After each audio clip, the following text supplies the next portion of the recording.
Nouvel Esprit Public, Philippe Meyer. Bonjour.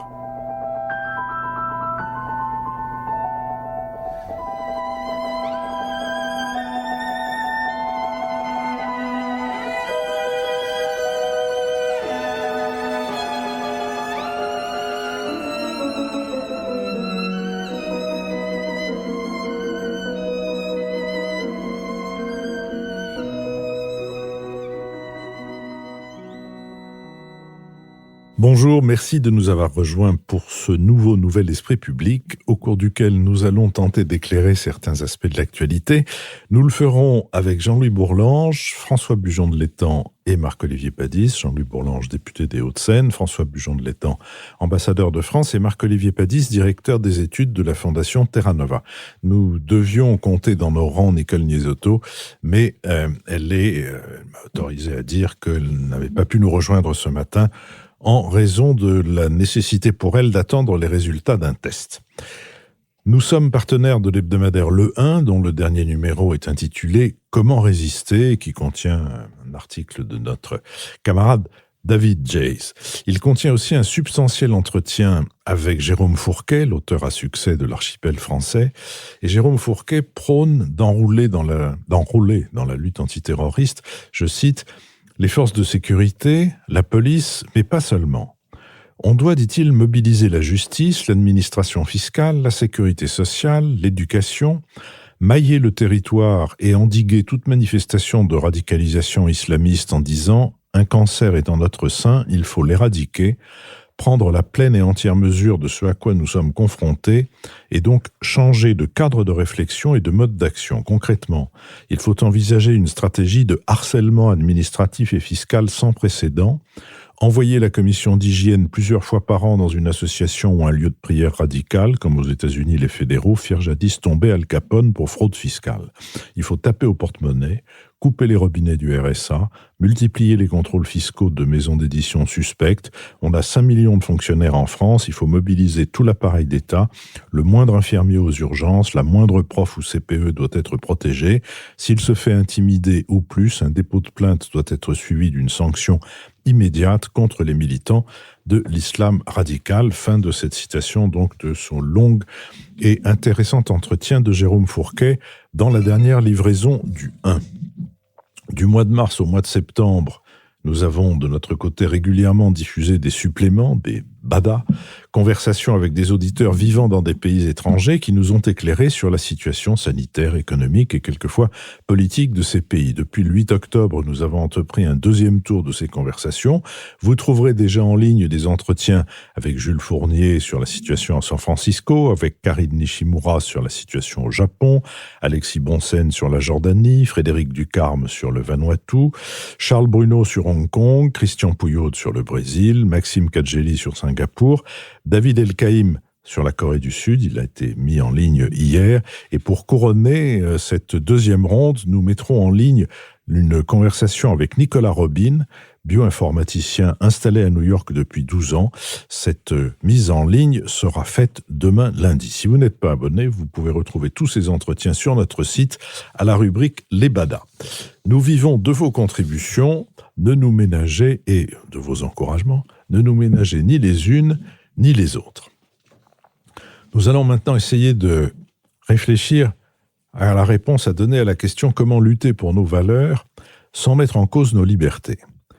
Le 16 octobre, à Conflans-Sainte-Honorine, le professeur d'histoire-géographie Samuel Paty a été assassiné, puis décapité par un homme de 18 ans d'origine tchétchène pour avoir enseigné la liberté d'expression à ses élèves en s'appuyant sur les dessins de Charlie Hebdo. Le meurtrier a été abattu par les forces de l'ordre. Tandis que droite et extrême droite font pression sur l'exécutif en proposant notamment une modification de la Constitution, un moratoire sur l'immigration, l'évolution du droit d'asile, la levée de l'anonymat sur Internet ou une épreuve sur la laïcité au brevet, le ministre de l'Intérieur multiplie les offensives contre la mouvance islamiste.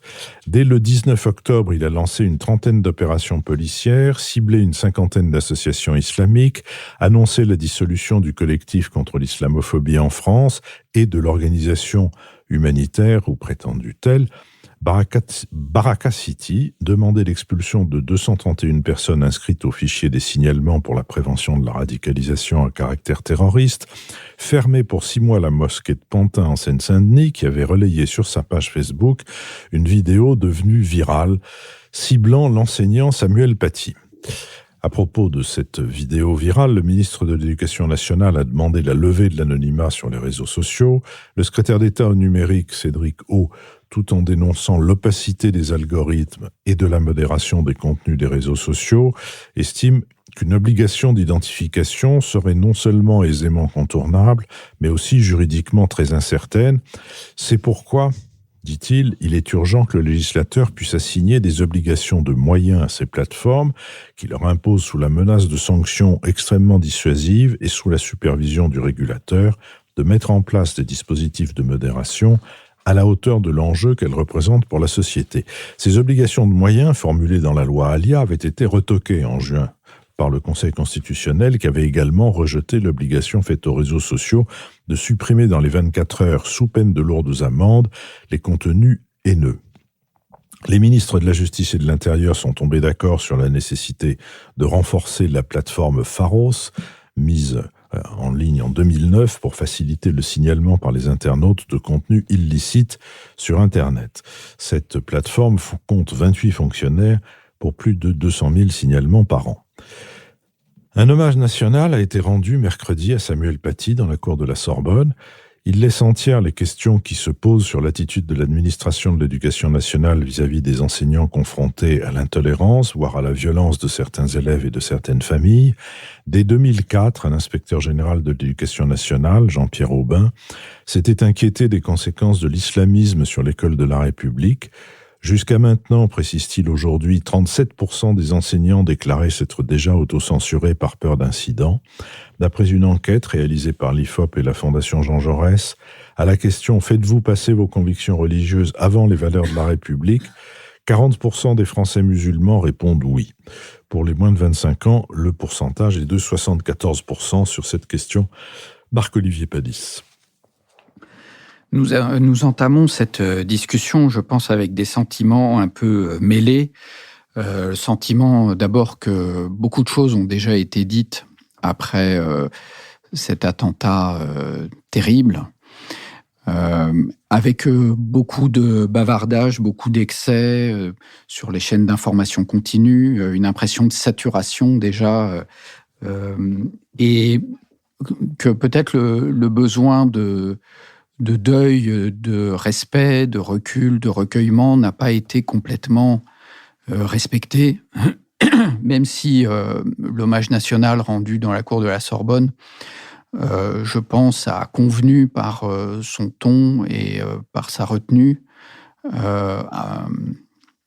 au type de mémoire qu'il faut donner à un événement terrible comme celui-là. On a en tête la photo de cet enseignant Samuel Paty, une photo dans sa classe qui devrait imposer, je pense, une forme de retenue et de pensée pour d'abord les proches de cet homme, mais aussi pour les enseignants qui sont inquiets, qui ne se sentent pas complètement soutenus, et aussi finalement pour une institution qui est un peu dépassée par la situation, parce que rien ne prépare l'éducation nationale à faire face à un événement de ce type-là et à un emballement du type qu'on a observé pendant ces 15 jours. Le sentiment qu'on a dans l'ensemble, c'est que la réponse adéquate à ce type d'événement n'a pas été trouvée du point de vue politique. Mais quelle est la bonne réponse à apporter ?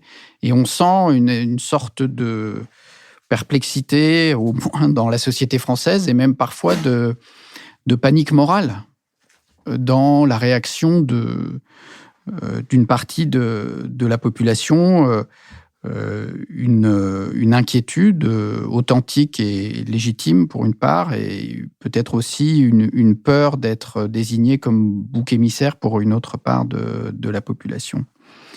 Alors je crois que pour commencer à répondre à cette question, d'abord, il faut désigner sans hésiter ce qui est en cause. Il faut aller directement au cœur du problème, sans détour et sans hésitation. Et le fait de dire qu'il existe une idéologie religieuse à visée politique violente, qu'on appelle le djihadisme, le radicalisme islamiste. Il y a plusieurs termes aussi avec des connotations différentes. En tout cas, on voit une lutte contre les valeurs que représente l'Occident, la République française, la démocratie, avec toujours dans le fond les mêmes cibles, l'émancipation des femmes, la misogynie, l'antisémitisme, l'homophobie, le refus de la liberté d'expression. On voit bien que tout ça est récurrent dans ces événements. Donc, toute une part d'obscurantisme fanatique qui fait pression aussi à l'école et face à laquelle les institutions ne sont pas forcément bien armées. Donc, cet obscurantisme fanatique doit être dénoncé. Je pense qu'il l'est en grande partie. Je ne dis pas que c'est unanime, mais en tout cas, les forces qui rejettent les normes démocratiques et modernes sont évidemment condamnées et combattues fermement. La deuxième chose qu'il faut dire, je pense, c'est que aussi ce fanatisme obscurantiste pèse aussi au sein des Français de confession musulmane. Il y a une pression qui se porte dans certaines mosquées sur les fidèles qui ont une pratique tout à fait adaptée à nos normes et à nos lois. Et donc, plusieurs responsables de mosquées ou plusieurs imams ont fait état de ces pressions qui pèsent sur des fidèles que une partie très radicalisée accuse en permanence de ne pas être suffisamment obéissants à la loi, pas suffisamment littéralistes, pas suffisamment orthodoxes dans leurs pratiques, etc. Et je trouve qu'on a entendu quand même, pour cette fois-ci, assez clairement, des imams prendre la parole, trouver des termes assez justes, je trouve, à la fois pour condamner cet attentat et exprimer le sentiment de faire partie de la communauté nationale, y compris avec les déclarations du Centre français du culte musulman, le CFCM, qui est chargé non pas de représenter l'islam, mais en tout cas d'être un interlocuteur vis-à-vis des pouvoirs publics. Ensuite, la difficulté qu'on a avec finalement ces actes terroristes, on sent bien, c'est que ce qui crée une situation extrêmement tendue et pénible, c'est la répétition de ces actes et le sentiment qu'on n'arrive pas à trouver la bonne réponse.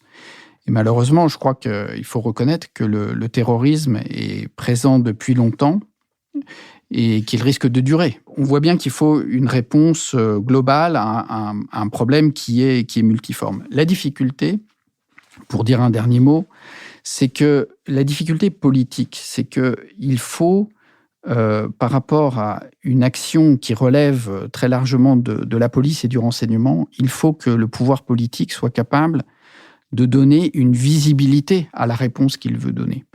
Il faut qu'il soit capable de montrer une mobilisation et une détermination des autorités. Parce qu'on ne peut pas simplement dire c'est les services de renseignement qui surveillent, qui observent, on déjoue des attentats mais on n'en dit pas plus, etc. Donc il faut donner de la visibilité, d'où le symbole de la Sorbonne, des marches, des mobilisations, etc. Mais c'est très difficile de montrer avoir cette mobilisation et cette réponse. Et c'est vrai qu'une des solutions simples, c'est de mobiliser la rhétorique du sursaut et de dénoncer la soi-disant passivité qui aurait prévalu jusqu'alors, la naïveté et le déni, ce qui peut conduire à trouver des boucs émissaires, voire des ennemis intérieurs. Ce qui est une option qui risque d'être incompatible avec la sérénité nécessaire pour une action continue et ferme en la matière. L'autre difficulté, c'est que la tentation, c'est de légiférer et de dire il faut durcir les lois, prendre des mesures, etc. Là aussi, on n'a pas été inactif. Il n'y a pas eu de déni de ce point de vue-là. Je rappelle que depuis 1986, on a fait 35 lois antiterroristes, dont 9 dans les 5 dernières années, qui ont très largement mis à jour les possibilités d'action. Et donc, la dernière en date, la loi sur la sécurité intérieure et la lutte contre le terrorisme, date de 2000... date d'il y a quelques années, au moment où on est sorti de 2017, oui, au moment où on est sorti de l'état d'urgence. Donc, on n'a pas été inactif. Il y a énormément de choses à faire, mais c'est vrai que d'un point de vue politique, ça reste difficile de démontrer qu'on a trouvé une bonne réponse. François Bujon de l'Étang. Mais je vais essayer de partir d'un point où les remarques de Marc-Olivier nous ont laissé. Est-ce qu'on va vraiment passer de la logique de résignation ou de subir à la logique du sursaut? C'est effectivement, je crois, en termes dialectiques, la première question qui se pose. Alors, l'assassinat de Samuel Paty à Conflans-Sainte-Honorine a été particulièrement horrible, particulièrement choquant. Mais marque-t-il vraiment un point de rupture? On a beaucoup dit dans la foule de commentaires qui ont été faits après les jours, c'est le crime de trop. Je n'aime pas cette expression, le crime de trop. Elle me met mal à l'aise. Tout crime est de trop, de toute façon. Je ne vois pas pourquoi il y aurait, soi-disant, un seuil de tolérance et brusquement, il aurait été dépassé par le crime de trop. Non, c'est pas comme ça, je pense qu'il faut poser la question. D'ailleurs, on a beaucoup dit des choses semblables dans le passé, après le Bataclan, après Mohamed Merah, après l'égorgement du malheureux père Hamel dans son église, après la mort d'Arnaud Beltrame. Je veux dire, les tragédies, hélas, ont été nombreuses. Et le seuil de tolérance, il est dépassé depuis très très longtemps. Ce qui est vrai, c'est que cette fois-ci, par contre, l'horreur même de cet assassinat, l'horreur du crime qui est totalement barbare, la cible qui a été choisie, c'est-à-dire un enseignant dans l'exercice de sa mission, le contexte qui est celui de l'enseignement, d'une façon générale, et de la contestation de ce qui se dit dans le cours de l'enseignement, tout ceci, en effet, crée un ensemble nouveau, si vous voulez. Et cette fois-ci, il y a un véritable électrochoc qui a été produit par le fait que se sont rencontrés la barbarie, l'enseignement, la discussion sur la liberté d'expression que le malheureux Samuel Paty s'efforçait de mener au sein de sa classe. Tout ceci a une portée symbolique immense. Et quand on parle après ça, dans les débats de laïcité, d'entorse à la laïcité, on est bien au-delà du simple problème de la laïcité et de simples entorses à la laïcité. C'est évidemment pas une entorse à la laïcité que de commettre un meurtre barbare, c'est beaucoup plus. Donc c'est la première raison, je crois, la première réflexion qui doit nous arrêter, c'est celle-là. Est-ce que c'est suffisant pour créer un véritable électrochoc, puisque cela a démontré que le problème, comme l'a dit Marc-Olivier, porte un nom, ce n'est pas la laïcité, c'est le problème d'une idéologie totalitaire, agressive, à visée mondialiste, qui est le terrorisme islamique. Enfin, pas le terrorisme, parce que le terrorisme, c'est simplement un instrument, hélas, mais l'islamisme radical, disons. Voilà. Et en fait, beaucoup de choses, d'ailleurs, dans ce qui a suivi, ont rappelé, par exemple, la fatwa lancée par Khomeini contre Salman Rushdie, 1989 quand même, enfin quelque chose qui date déjà d'il y a plus de 30 ans. Une espèce de fatwa avait été lancée contre Samuel Paty. Alors ça, c'est la deuxième chose que je voudrais dire en réfléchissant aux conditions de ce meurtre. L'autre raison, c'est que les premiers éléments de l'enquête dont nous disposons et qui ont été rendus publics sont particulièrement intéressants dans la mesure où ils montrent le fonctionnement interne de l'islamosphère, si vous voulez, de la mouvance islamiste. Tout ce que l'enquête a fait ressortir est intéressant. Ça commence avec le faux témoignage d'une élève de ce collège qui a raconté ce qui s'était passé dans sa classe, alors qu'en fait, elle n'y était pas présente. Et ça a commencé comme ça. Ensuite, un père militant lui-même, qui appartient largement à la mouvance islamiste, puisqu'on apprend depuis lors que sa sœur s'est engagée dans les forces djihadistes en Syrie. Et puis je ne vais pas vous raconter l'enquête, mais tout ce que vous avez lu, l'intervention d'un agitateur professionnel, si j'ose dire, islamiste, la caisse de résonance, le rôle de caisse de résonance qu'ont joué bien entendu les réseaux sociaux qui ont commencé à véhiculer des messages de haine et de véritables fatwas et d'appels au meurtre. Tout ceci montre qu'il existe effectivement une sphère qui est celle du radicalisme islamique qui est au travail en permanence pour démolir nos valeurs, nos institutions et le fonctionnement de celles-ci. Et du coup, c'est le troisième élément, l'énormité de cette tragédie fait réaliser la profondeur du mal au sein de la société française, je crois. Vous avez cité, Philippe, dans vos remarques introductives, le sondage qui a été mené par l'IFOP et la Fondation Jean Jaurès et qui fait ressortir que près de 40% des musulmans de France font passer leurs valeurs religieuses avant les valeurs de la République et que ce chiffre, je le rappelle, monte à 76% chez les moins de 25 ans. C'est quand même tout à fait extraordinaire parce que il s'est quand même passé, là encore, plus de 30 ans depuis l'incident du voile islamique à Creil, qui a été la première alerte, si j'ose dire, au niveau notamment réglementaire et législatif, sur la nécessité d'endiguer le militantisme islamiste. Mais si on jette un petit coup d'œil dans le rétroviseur, on s'aperçoit, c'est très facile, qu'il y a eu 20 à 30 ans qui ont été perdus, en réalité, dans la déploration, dans les incantations, mais dans une forme de résignation. Parce que le fameux livre collectif sur les territoires perdus de la République date quand même de 2002, il y a 18 ans. Le rapport dont vous avez fait le rappel de Jean-Pierre Aubin, qui est extrêmement intéressant et qu'on ressort aujourd'hui, on entend d'ailleurs M. Aubin, date de 2006, c'est-à-dire il y a 14 ans.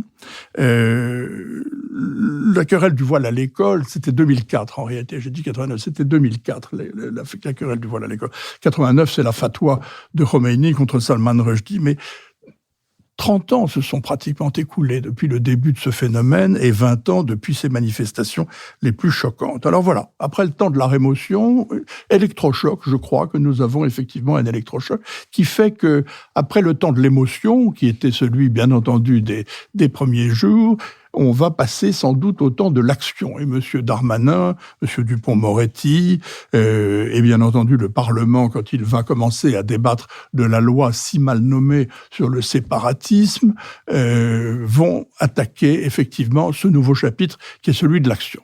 Alors ça, c'est un chapitre en soi. Je ne sais pas si vous souhaitez qu'on l'aborde maintenant ou un peu plus tard, mais il y aurait beaucoup de choses à dire là-dessus. Parce que l'action, c'est beaucoup de choses. Ce sont évidemment les mesures à court terme, je vais rapidement sur tout ça, ce sont les mesures à court terme dont M. Darmanin a déjà donné le signal, c'est-à-dire les visites domiciliaires, la dissolution d'un certain nombre d'associations particulièrement actives dans le militantisme islamique, l'expulsion d'étrangers fichés S qui sont en stock, si j'ose dire, il y en a 231, semble-t-il, dont 180 sont en détention, et on va bien entendu passer à l'acte. Il y a beaucoup de choses qui peuvent être faites à très court terme pour montrer qu'on entre effectivement dans une dynamique du sursaut. Mais ce qui est très intéressant, c'est tout ce qui est à faire à long terme. Et là, je pense que la citation que vous avez donnée de Jérôme Fourquet est très intéressante, parce qu'elle montre qu'effectivement, la stratégie qui nous permettra, sinon d'éradiquer cette gangrène de l'islamisme militant, mais en tout cas de l'endiguer, est une stratégie qui doit être vue dans une grande globalité. On peut jouer de tout, de la fiscalité, en effet, de la législation sociale, des mesures policières, des mesures législatives ou réglementaires, encore que dans ce domaine, nous disposions déjà, je crois, de tout l'arsenal nécessaire. Jean-Louis Bourlanges. Oui, c'est effectivement un problème absolument terrifiant, parce que c'est un problème gigogne. En réalité, il pose il y a différents types d'enjeux qui sont en cause, qui ne mobilisent pas les mêmes acteurs, les mêmes majorités, les mêmes nombres et les mêmes moyens. Je crois qu'il y a un premier problème qui est celui auquel nous sommes immédiatement confrontés, qui est le problème de la lutte contre le terrorisme, de la lutte contre des gens qui sont non seulement musulmans, non seulement salafistes, mais qui sont terroristes. C'est-à-dire qu'ils engagent des actions qui visent à introduire de la violence et à combattre pas seulement nos valeurs, mais l'ordre républicain, l'ordre juridique, l'ordre légal. Je dis que sur ce plan-là, le problème est sans doute très difficile à résoudre, mais relativement facile à poser. Parce que nous avons affaire dans la communauté musulmane, je sais pas, il y a combien, il y a 5 millions de musulmans en France à peu près, les gens qui se réclament de cette mouvance radicale sont extrêmement peu nombreux. Ils sont sans doute quelques dizaines de milliers, point final. D'autre part, nous avons des services de police, de renseignement, qui sont d'une assez grande efficacité, ce qui évidemment ne veut pas dire qu'ils réussiront tout et qu'ils réussissent tout. Il y a des choses qui leur échappent, et notamment une affaire de cet ordre avec un individu qui n'est pas un loup solitaire, qui est un loup solitaire manipulé par une meute. Mais en tout cas, dont l'acte est évidemment imprévisible. Donc on aura toujours des défis de cet ordre qui sont ressentis avec énormément de colère par l'opinion, parce que c'est abominable et qu'en plus ça peut tomber sur n'importe qui. Face à cela, je trouve un peu dérisoire les rodomontades. Je ne sais pas si le président de la République a tenu les propos qu'on lui a prêtés, mais en tout cas, si c'était le cas, c'était d'inutile. La peur va changer de camp, il faut terroriser le terrorisme, disait Charles Pasqua. Maintenant, on va voir la guerre, c'est une guerre totale dans laquelle que nous allons gagner, etc. Tous ces propos belliqueux sont assez vains, car en réalité, nous faisons le travail. On peut le faire mieux, on doit le faire mieux, mais nous faisons le travail. Il y a quand même un certain nombre de points sur lesquels, sans doute, on peut modifier les choses. Le principal, c'est... Par exemple, il y a des choses sur lesquelles on ne peut pas modifier les choses, sans changer complètement d'état de droit. Moi, je m'étonne toujours qu'on veuille chasser les gens qui sont en fichier S. Le fichier S, c'est un fichier qui est constitué par la police sur la base d'informations que la police a recueillies et qui l'a conduit à considérer des individus comme suspects, ou même pas comme suspects, comme susceptibles de mener des actions terroristes.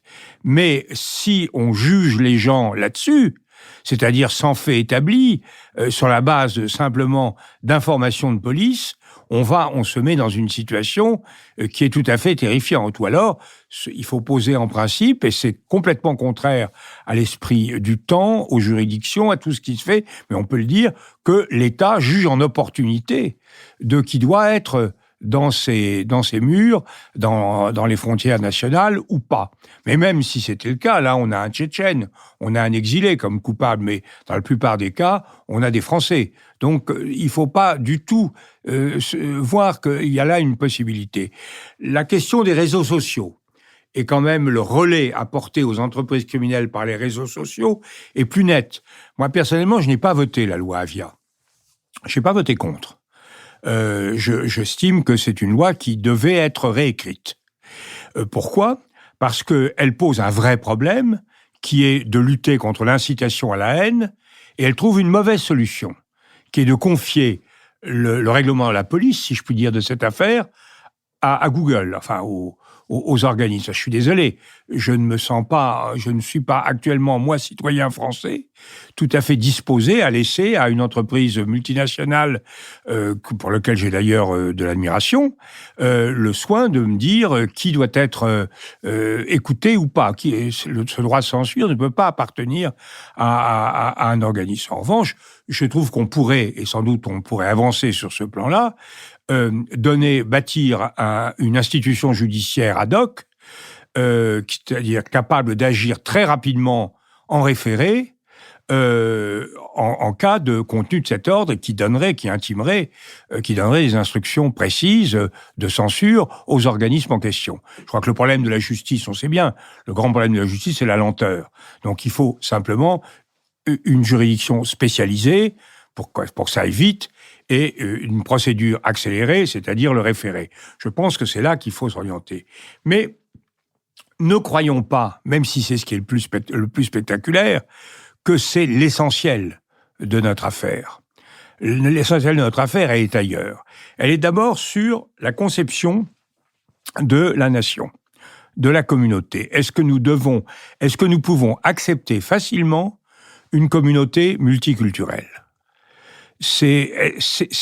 On a répondu oui.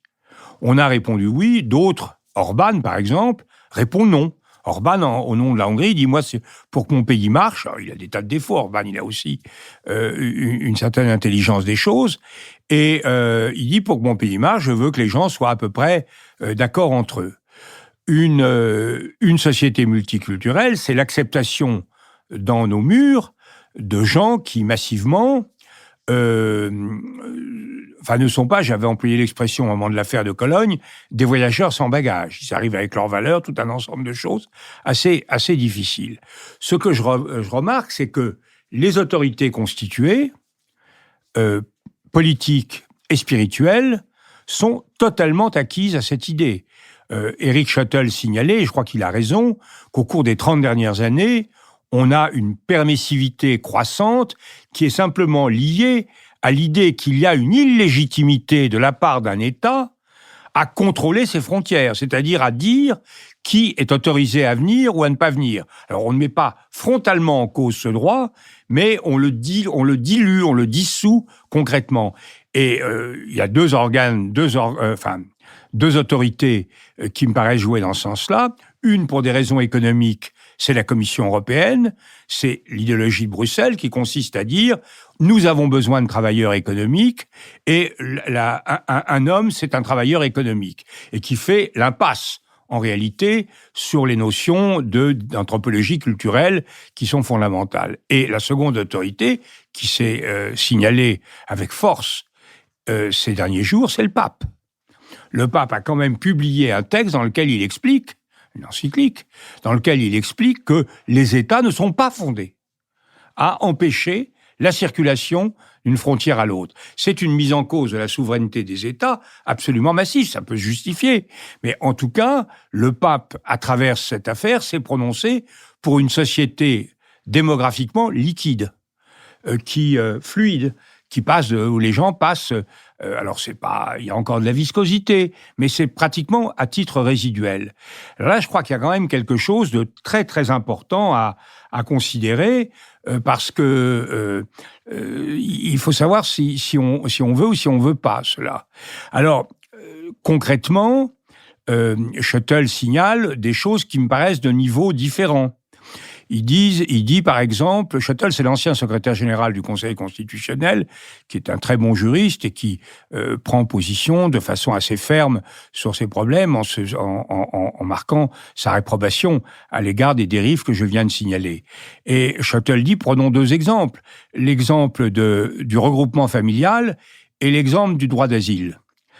Sur le regroupement familial, il dit c'est pas normal qu'on laisse le regroupement familial se faire comme ça. Moi, je trouve qu'il a tort. Le principe, il a certainement raison sur le plan administratif. Il faut que l'État ait les moyens de faire appliquer sa loi, mais en revanche, je trouve que le droit de quelqu'un à vivre avec sa famille est absolument sacré. Je trouve absolument anormal qu'on dise non, vous serez séparés de votre famille. Alors, je sais bien, dans l'ancien système esclavagiste américain, les gens étaient mariés à titre temporaire. Ils étaient mariés, mais jusqu'à ce que le hasard de vente d'esclaves, qui pouvait conduire le mari et la femme à être vendus à des patrons différents, dissolve le couple. Bon, je pense pas que ce soit le modèle. Donc, je pense qu'à partir du moment où on admet des travailleurs chez nous, soit on les refuse. au nom d'une conception générale. Mais à partir du moment où on a quelqu'un, un salarié, un travailleur qui vient chez nous, et il faut effectivement le contrôler bien, je crois qu'il est normal qu'on ne mette pas en cause le regroupement familial. En revanche, on peut s'interroger sur, là aussi, les conditions, le laxisme, l'absence de contrôle des frontières. Alors, le second exemple, c'est l'asile. L'asile, c'est évidemment, on a un droit d'asile qui est inopérant. Et qui est inopérant par la volonté de tout le monde, par la volonté des juridictions notamment, puisqu'on ne peut pas traiter un demandeur d'asile correctement. On ne peut pas le mettre en rétention, ce qu'on pense, c'est affreux la rétention, etc. Et quand il n'est pas en rétention, on attend en plus chez nous, ce que les Néerlandais font en 15 jours, nous on met 2 ans à le faire, il est suspendu, il attend ses droits, et quand on lui dit qu'il est débouté, il a disparu. Donc, de toute manière, on ne contrôle pas. Et là, c'est inadmissible, parce qu'on ne peut pas avoir à la fois une disposition juridique et l'impossibilité de la mettre en œuvre. Alors, non seulement il a disparu, mais si on l'a, on ne peut pas le renvoyer chez lui pour un certain nombre de raisons, notamment s'il vient d'un pays qui n'en veut pas, s'il vient d'un pays qui lui réserverait un sort en matière judiciaire qui serait préjudiciable. Donc, on est pieds et poings liés. Donc là, il y a une réflexion à mener qui est très, très difficile. Alors, ça, c'est la réflexion sur les flux, mais l'essentiel, le plus grave est ailleurs.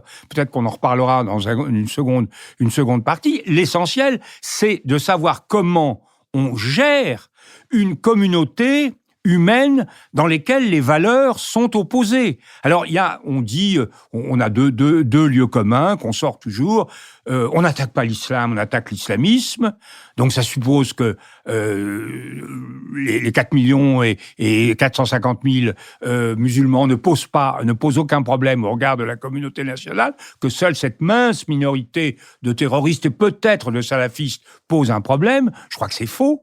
Le bagage culturel de l'islam est un phénomène très, très diversifié. Il y a un islam libéral. Moi, je crois d'abord que les religions évoluent.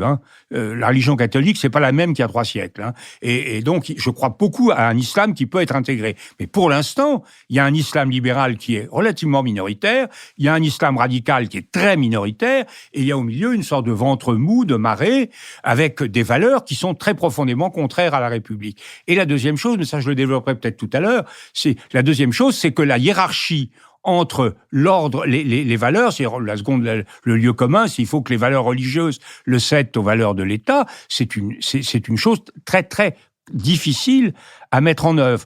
Donc là, on est dans quelque chose de très dur, et qui implique un combat sur les valeurs qui mobilise non pas la police, la justice, mais l'ensemble des forces sociales, à commencer par l'éducation nationale, qui manifestement n'est pas dans une situation matérielle, morale, de soutien politique suffisant pour exercer cette formidable mission qui tombe sur elle. Marc-Olivier Padis. Oui, je voudrais justement enchaîner sur cette question des valeurs. Je crois qu'en fait, aujourd'hui, on n'a pas d'éléments qui nous permettent de savoir exactement quelle est la répartition des sensibilités différentes parmi les Français ou les résidents de confession musulmane en France. Des enquêtes de Montaigne, l'Institut Montaigne. Alors justement, j'en ai parlé à la fois avec nos amis de l'Institut Montaigne et de la Fondation Jaurès qui donnent ce chiffre. Dites un mot de ce que l'Institut Montaigne a publié. Vous l'avez rappelé tout à l'heure, c'est-à-dire ce chiffre où on pose la question aux gens, est-ce que vous considérez que les valeurs religieuses sont supérieures aux valeurs de la République? Vous avez dit tout à l'heure valeurs de la République. Il me semblait que la question, c'est loi de la République. Et je pense que cette question est mal posée. Et elle ne nous renseigne pas sur ce dont on aurait besoin de comprendre. Pourquoi la question est-elle mal posée? Parce qu'elle confond, me semble-t-il, un problème moral et un problème politique. Ou plutôt, on ne sait pas si la question qui est posée est une question morale ou une question politique. D'abord, un catholique, un protestant ou un juif ne pourrait pas répondre autre chose. Est-ce que les valeurs de sa foi sont supérieures aux lois de la République ? Oui, c'est évident. Oui. C'est évident. Ça ne veut pas dire qu'il désobéit aux lois de la République. Et donc, est-ce que respecter le taux de TVA, c'est quelque chose qui est moralement supérieur au décalogue, je ne pense pas. Donc la question est mal posée. On ne peut pas comprendre disons, les convictions ou l'ensemble de valeurs morales à partir d'une question qui en fait, est ambiguë dans sa formulation. La question, c'est est-ce que vous respectez les lois de la République ? Rendez à César ce qui est à César et à Dieu ce qui est à Dieu. On peut respecter parfaitement les lois et considérer qu'il y a des idéaux moraux qui sont au-dessus. Bon. Je réagis aussi à deux choses par rapport à ce qu'a dit Jean-Louis. Moi, je ne pense pas... Enfin, je pense qu'il y a aussi une ambiguïté sur le terme multiculturel qu'il faut réussir à définir. Moi, je n'utilise pas ce terme-là parce que pour beaucoup de gens, à tort ou à raison, le multiculturalisme renvoie à une situation où des communautés différentes ont des droits différents. Un peu à la manière anglo-saxonne, ce qui n'est pas le cas en France, évidemment. Non, mais on peut l'entendre de différentes manières, mais il faut le définir. Moi, je préfère parler de pluralisme. C'est pas comme ça que je l'ai entendu. Hein. Tout à fait, c'est ça. Mais je veux dire, pour une partie de nos auditeurs, peut-être que dans... Mais heureusement que tu es là. Pour lever les ambiguïtés terminologiques. Moi, je pense qu'on est dans une société pluraliste, et on l'est depuis longtemps, pas simplement du fait de l'islam, aussi parce que il y a d'autres religions, il y a un pluralisme religieux en France, et la loi de 1905 a parfaitement installé les choses. Et je ne pense pas non plus, je veux dire juste un mot sur l'OFPRA. Jean-Louis a souligné à juste titre la difficulté dans laquelle on est pour les gens qui sont déboutés du droit d'asile. Mais il y a quand même des gens qui obtiennent le droit d'asile au terme d'un examen extrêmement rigoureux, avec une procédure d'enquête, avec un questionnaire qui est très précis, avec un interrogatoire, on peut même dire un interrogatoire qui est précis, avec une commission d'appel, avec des juges indépendants. Et donc, l'État français fait attention à qui il donne la nationalité. C'est pas open bar. Il y a des procédures qui sont... Et c'est tout à fait juste, et c'est tout à fait convenable de le faire comme ça. Donc, je pense qu'on n'a pas complètement perdu le contrôle de nos frontières, que l'Europe ne nous fait pas perdre le contrôle de nos frontières. Au contraire, elle nous donne des instruments pour mieux négocier avec nos voisins comment on fait ça. Et donc, voilà, je pense que on n'est pas non plus dans une anomie sociale où personne ne partage les mêmes valeurs, etc. Je pense qu'il y a une adhésion quand même très forte au modèle français, et donc il ne faut pas verser dans un pessimisme trop important. François Bujon de l'Étang. Je voudrais faire 2 ou 3 remarques sur ce qui vient d'être dit. Marc-Olivier, avec toute l'amitié que je vous porte, je trouve que vous êtes trop subtil dans l'analyse du... Le diplomate qui dit que quelqu'un est subtil, c'est très inquiétant. Trop subtil dans l'analyse du sondage de l'IFOP et de la Fondation Jean Jaurès dont nous parlons. 40% quand même des musulmans ne se reconnaissent pas là-dedans. Moi, ne se reconnaissent pas dans les valeurs ou dans les lois de la République. J'ajoute d'ailleurs que le même sondage avait posé une autre question qui était, elle, formulée de façon parfaitement claire, qui était « Condamnez-vous les attentats de 2015 ?» et qu'il y avait 18% des musulmans interrogés qui n'exprimaient pas de condamnation des attentats de 2015 et que ce chiffre montait à 26% chez les jeunes. Donc, il ne faut pas nier le fait qu'il y ait un noyau dur, si vous voulez, qui n'accepte pas les lois de la République et considère, pour schématiser les choses, que la charia est supérieure à tout ce que véhicule la République française. Bon, ça c'est un premier point. Je crois que c'est quand même extrêmement important. J'entendais dans la foultitude des témoignages et des déclarations qu'on a entendues tout au long de la semaine, une institutrice ou un professeur de l'enseignement primaire qui disait que elle avait posé à un de ses élèves, un enfant de 7-8 ans, l'idée « Est-ce que tu es français ?» Il répondait « Non, je suis musulman ». Ce qui montre bien qu'il y a une confusion complète chez beaucoup d'enfants de la communauté musulmane, entre les notions de nationalité, de culture, de religion. Les choses ne sont pas du tout multilatéralistes. Ne sont pas du tout claires. Alors, je suis heureux que vous prononciez ce mot, non pas de multilatéralisme, moi je pensais multiculturalisme. Oui. La deuxième remarque que je voulais faire en répondant à Marc-Olivier Padis, c'est que moi j'ai vécu par exemple dans une société multiculturaliste quand j'ai vécu au Canada. Et au Canada, le multiculturalisme est compris comme une attitude qui permet d'amodier autant que nécessaire le corpus des lois de la Fédération du Canada pour accommoder des conceptions religieuses. J'ai vécu, par exemple, la querelle, j'en ai souvent parlé parce qu'elle m'a beaucoup frappé, de l'uniforme de la police montée. Il se trouve que les Sikhs sont très importants au Canada. Les Sikhs, il faut le savoir, parce que tous les trésoriers du Parti conservateur canadien sont de religion sikh. Les Sikhs voulaient entrer dans la police montée, mais voulaient refuser de porter le chapeau de Baden-Powell parce qu'il n'était pas compatible avec leur chignon. Bien entendu, la législation canadienne a été amodiée, le règlement intérieur de la police montée a été changé et la Cour suprême du Canada a donné raison aux Sikhs contre l'article, je ne sais pas combien du règlement, qui disait que l'uniforme c'était la tunique rouge et le chapeau de Baden-Powell. C'est ce qu'on appelle un accommodement Le multiculturalisme, raisonnable. ça veut dire que vous abandonnez toute une partie de votre structure législative et certainement de vos valeurs pour accommoder les revendications de telle ou telle minorité. J'ai vu les ravages du multiculturalisme. Oui, mais on est d'accord que c'est pas le cas en France. Il est On pourrait pas complètement citer de cas. incompatible. Il est complètement incompatible avec l'héritage culturel français, finalement. Et personne, enfin, on pourrait pas citer de cas où en France il y a des adaptations de ce type. Alors, puisqu'on parle de mots, je reviens sur le mot de séparatisme. Moi, je comprends très bien qu'on parle, puisqu'on parle du Canada, du séparatisme québécois, par exemple, ou qu'en France, on ait pu parler du séparatisme, que sais-je, corse ou breton ou basque ou tout ce que vous voudrez.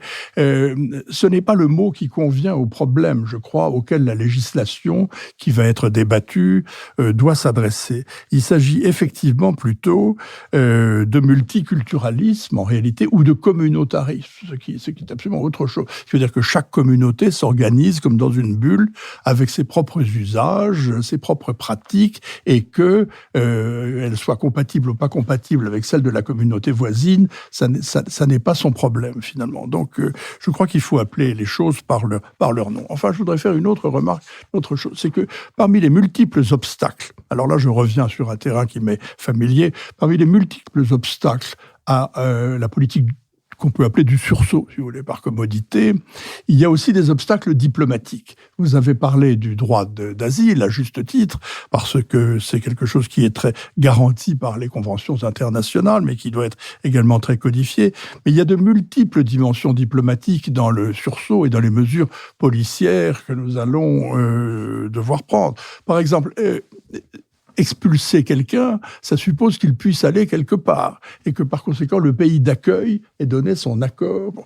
Monsieur Darmanin disait qu'il allait passer le week-end à Moscou. Je l'ai entendu dire ça sur une radio en information continue. Il allait aller voir son collègue de l'intérieur à Moscou. Je ne suis pas sûr que les moscovites acceptent avec plaisir le cadeau que vont leur faire leurs amis français en leur renvoyant des Tchétchènes radicalisés. Ça, il les obtiendra peut-être pas, les autorisations d'expulsion de Tchétchènes radicalisés. Chaque fois que vous avez un fichier S de nationalité marocaine, que sais-je, soudanaise ou malienne, vous devez obtenir l'accord de la puissance en question pour les réexpédier chez lui. C'est un des problèmes diplomatiques qui se posent. Vous avez les dimensions européennes qui sont très très importantes. En matière de politique de l'immigration, la dimension européenne, heureusement, se fait sentir de plus en plus. Et puis, vous avez la Cour européenne des droits de l'homme, qui en elle-même est également un obstacle qui s'ajoute à ceux des tribunaux administratifs, de la Cour du Conseil constitutionnel, etc., etc. Donc, il y a énormément de choses, sans parler même, tout simplement, de l'incompréhension d'une immense partie de l'étranger à l'égard des conceptions françaises, et notamment de la conception française de la laïcité. J'ai passé 20 ans de ma vie aux États-Unis, j'ai passé 20 ans de ma vie à m'efforcer de faire comprendre à des interlocuteurs américains divers et variés ce qu'était la laïcité à la française. C'est un échec total. Ils ne le comprennent pas du tout. parce que c'est entièrement contraire à leur ADN. Nous avons eu droit à une quantité de rodomontades considérable, ceux qui veulent une nouvelle loi, ceux qui veulent une nouvelle constitution, ceux qui veulent des expulsions sans jugement, ceux qui veulent des jugements sans juge, ceux qui tournent Kazakh et qui tout à coup, après avoir appelé à des manifestations autour d'islamistes particulièrement radicaux, se cherchent à se dédouaner en montrant à l'égard des Tchétchènes une sévérité considérable et générique, puis en s'en excusant. Enfin, je fais là allusion évidemment au palinodie de M. Mélenchon, mais il y a quand même deux domaines. Brillante d'ailleurs. Pardon ? Brillante. Toujours. C'est-à-dire, pas toujours, mais là c'était très brillant à l'Assemblée nationale. C'est souvent moins authentique que celle de M. Chassaigne, qui lui a été très bon. Mais on ne regarde jamais suffisamment la chaîne parlementaire. On peut retrouver les différentes interventions dont vient de parler Jean-Louis. Il y a deux points qui sont apparus de manière majeure pendant ces dernières semaines. C'est l'école et c'est les réseaux sociaux. L'école, il n'y a pas besoin de grands discours, il y a besoin d'actes rapides, faciles à prendre parce qu'ils ne sont pas onéreux, qui consistent à montrer que tous les enseignants sont soutenus, et non pas, comme on a pu le suspecter, l'affaire n'est pas encore très claire dans l'affaire de Samuel Paty, ne sont pas remis ne sont pas sanctionnés ou menacés de sanctions quand ils s'opposent à une violence intellectuelle ou physique des parents ou des élèves, et quand ils exercent normalement leur métier d'enseignant. Ça ne demande aucun déploiement d'effectifs particuliers, ça ne demande aucun moyen particulier, et ça n'a aucune raison de souffrir aucune espèce de délai. Et il semblerait bien, si on lit le livre de M. Aubin, ancien inspecteur général, encore une fois, de l'Éducation nationale, il semblerait bien que cette attitude de soutien aux professeurs et de mettre un écran protecteur entre l'islamisme et l'école ne soit pas la règle, et elle pourrait le devenir rapidement. L'autre sur les réseaux sociaux, c'est qu'il y a aussi une loi. Il y a une loi et il y a même un organisme qui permet de signaler les contenus haineux comme ceux qui ont précédé l'assassinat puis la décapitation du professeur de Samuel Paty. Cette loi permet de signaler un organisme qui s'appelle le Pharos. C'est un acronyme dont j'ai oublié le nom, harmonisation de quelque chose. L'existence de contenu haineux pour que les vérifications puissent être faites. Bon, je l'ai dit tout à l'heure, il y a 24 fonctionnaires ou 28, je ne sais plus, pour des centaines de milliers de signalements. Là, en effet, c'est un peu onéreux. Là, en effet, il faut pouvoir débloquer quelques fonds et quelques personnels, mais ce sont deux choses qui peuvent être faites tout de suite, qui peuvent montrer tout de suite à tout le monde, bien plus que les rodomontades auxquelles je faisais allusion tout à l'heure, que, en effet, le problème est pris au sérieux. Jean-Louis Bourlanges. Oui, je pense que ce problème de la communauté culturelle, de la loi, c'est effectivement, il faut se poser le problème de la hiérarchisation. Je suis d'accord avec ce qu'a dit Marc-Olivier. Pour un croyant, la loi de Dieu est évidemment supérieure à tout autre. Elle n'est considérée comme compatible avec la loi de l'État, la loi de Créon. Elle n'est que dans deux cas. Soit parce que vous êtes tiède, ce qui est globalement le cas de la communauté chrétienne, de la communauté nationale aujourd'hui, qui est chrétien, c'est le christianisme réduit à 4-5 cérémonies, baptême, mariage, communion, etc. Donc, on est très complaisant. Ce n'est pas le cas d'une communauté musulmane qui est beaucoup plus dynamique, beaucoup plus convaincue. Et quand on est convaincu, on est volontiers intolérant. Ou alors, quand ces lois, ces valeurs sont compatibles. Alors pour l'islam, moi je ne désespère pas du tout que l'islam fasse une évolution de cet ordre. Mais quand je regarde l'islam tel qu'il est aujourd'hui, mondialement, je vois qu'il y a peu de démocratie musulmane et qu'il y a des résistances extrêmement fortes. Et tous les témoignages des profs, tous les témoignages des élus locaux convergent dans le fait qu'ils ont, dans la communauté musulmane, des résistances extrêmement fortes à des choses importantes. L'essentiel, les deux choses essentielles, c'est le problème du respect de l'autorité scientifique, Mais là, il y a ça, il y a le Coran dicte la loi et cette loi s'impose en tant que telle. Et ça, c'est quand même très fort. Et puis, il y a, à travers ça, l'immense question de la femme qu'on retrouve partout, à tous les moments, et qui fait que les enseignants, c'est pas seulement... Vous avez raison, Philippe, il faut évidemment qu'ils soient soutenus, et ils ne l'ont pas été par leur hiérarchie. Blanquer fait un effort énorme de ce côté-là, mais ça n'a pas du tout été suffisant. Mais au-delà de cet effort de soutien, de solidarité avec les hussards noirs, il faut autre chose. Et il faut accepter, il faut savoir ce qu'on dit quand on veut soustraire les filles à l'éducation physique, quand on veut les soustraire aux leçons de biologie sur la reproduction, quand on veut soustraire les leçons d'histoire à ce qu'on dit sur la Shoah ou même à ce qu'on dit sur les religions, ce remodelage en profondeur de l'enseignement, et tous les enseignants disent que ça, c'est pas 40 000 salafistes, c'est quelque chose de beaucoup plus profond. Moi, je suis optimiste. Je crois que c'est gérable. Je crois que c'est gérable sur le long terme.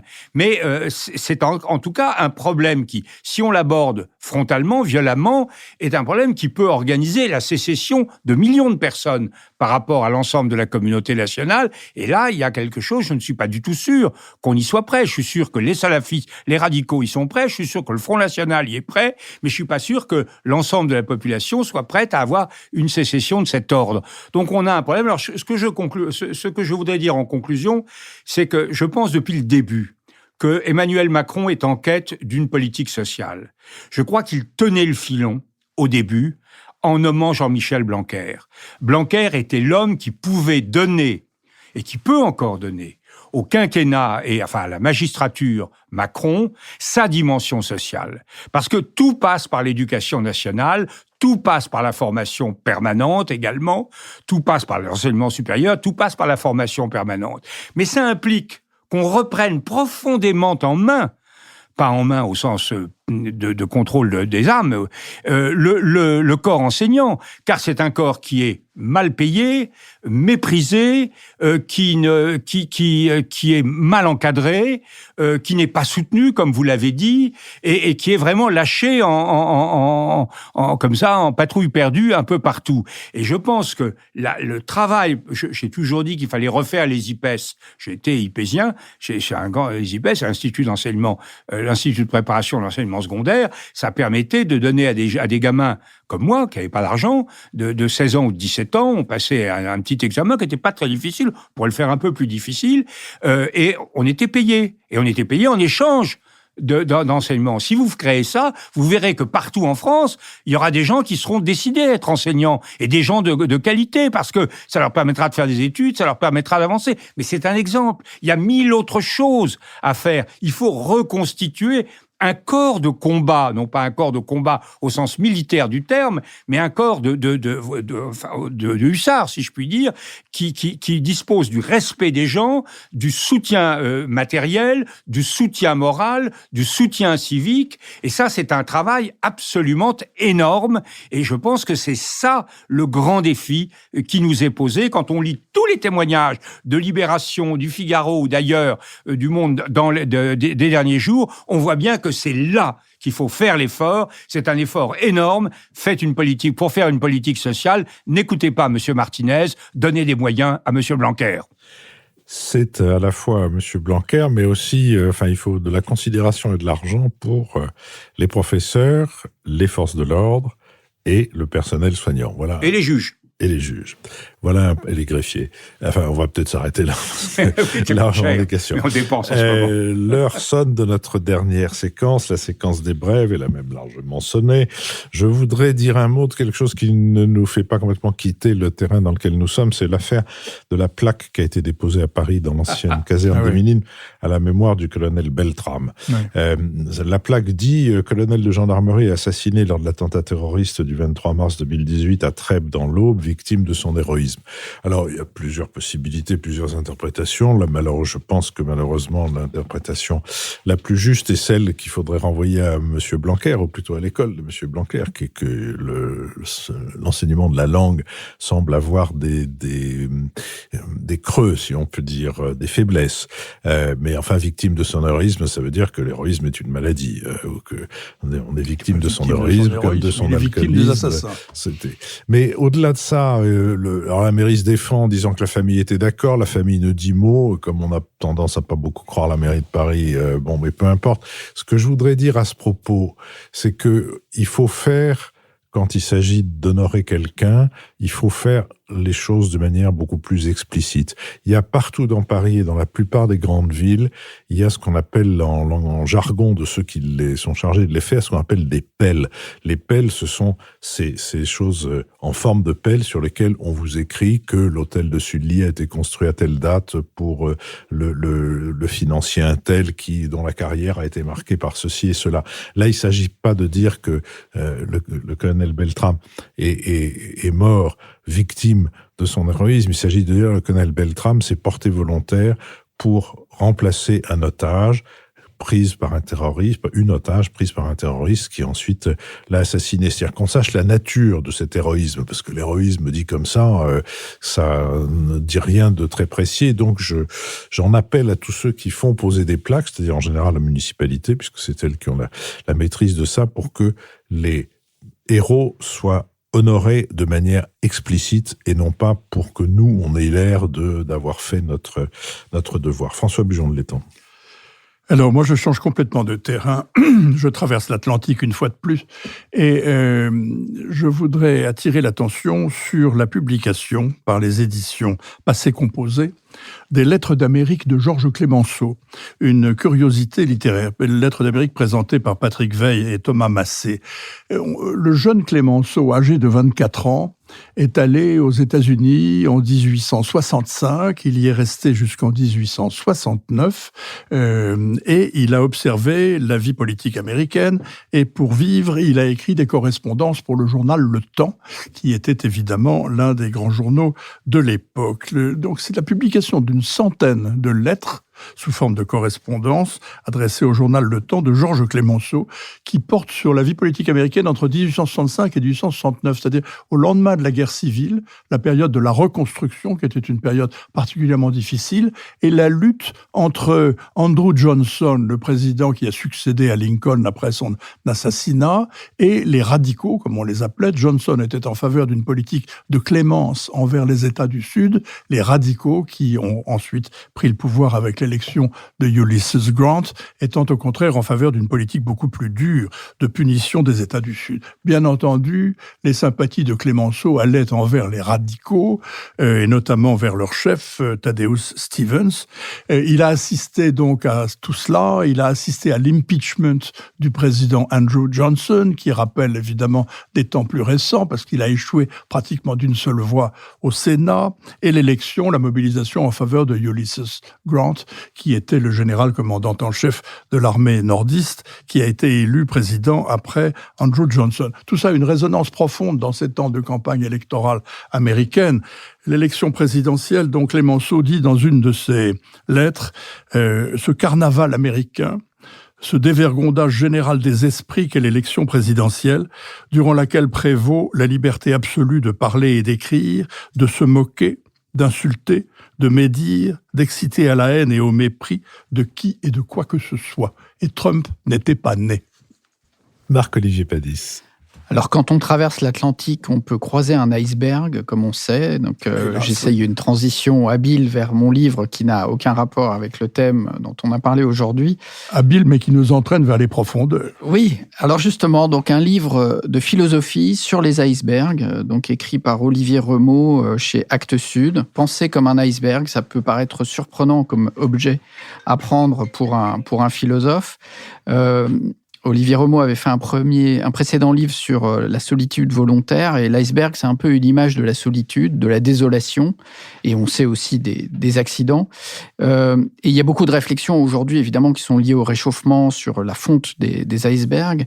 Et donc, il y a beaucoup de réflexions sur notre rapport à la nature, sur le rapport au paysage, sur cet objet un peu insaisissable, à la fois compact, difficile à saisir, entouré d'une brume, avec une partie sous-marine qui est pleine de vie en réalité. Et donc, c'est une très belle réflexion sur un paysage en même temps qui disparaît sous nos yeux. Jean-Louis Bourlange. Oui, je voudrais recommander la petite étude qui a été présentée et rédigée et préparée par Michel Duclos et proposée par publiée par l'Institut Montaigne au début de la semaine, sur Trump ou Biden, comment reconstruire la relation transatlantique. Alors, je crois que c'est très intéressant, à quelques semaines du grand enjeu, du grand débat, pas du grand débat, mais du grand enjeu, non seulement des États-Unis, mais de l'ensemble du monde, opposant Trump et Biden, que de faire une sorte d'état des lieux, des possibilités. Je crois que l'étude est très fine, très nuancée. Elle montre plusieurs choses. Elle montre qu'il ne faut pas du tout que c'est une illusion d'abord d'attendre que si M. Trump est réélu, il y aurait un coup de rein donné par les Européens qui tout à coup se défieront les Américains. L'étude montre bien que non, que les Allemands notamment ne sont pas du tout décidés à s'engager sur cette voie. L'élection de Trump, en revanche, représenterait un coup d'accélération à toutes les mauvaises tendances actuelles de Trump. Disons que voilà un homme qui a un surmoi assez faible et un ça assez présent, et que le surmoi serait définitivement annihilé, et que le ça serait absolument sans conteste. En revanche, ce que montre surtout cette étude, c'est que Biden ne représenterait pas une modification de style, assurément, des relations beaucoup plus cordiales, un effort sans doute pour réadhérer au protocole à la conférence de Paris, etc., sur le climat, sans doute une ouverture sur l'Iran, mais que globalement, les intérêts que représenterait Biden, notamment les intérêts du Parti démocrate, ne conduiront pas à des relations très faciles. Alors, il propose un certain nombre de solutions pour donner au débat euro-atlantique une dimension nouvelle, notamment pour y introduire des enjeux différents en matière économique, en matière sociale, en matière culturelle, et pas seulement en matière militaire, et à reconstruire effectivement des outils méthodologiques, puisque, comme on dit, les process, comme on dit en bon français, ça compte dans les relations internationales, des outils méthodologiques permettant une relation apaisée entre les deux rives de l'Atlantique. Donc, merci. Pas de révolution à attendre. Je remercie des craintes, Sophie Jacquin, avec qui cette émission a été préparée, Adrien Beccaria qui l'enregistre, Benoît Carré qui en rédigera le compte-rendu analytique, Nicolas Tourneau qui veille à notre site, Olivier Magloire qui veille à nos plateformes de financement, Julien Neuville et Nouvelles Écoutes qui nous produisent, et je vous donne rendez-vous la semaine prochaine pour un nouvel Esprit Public.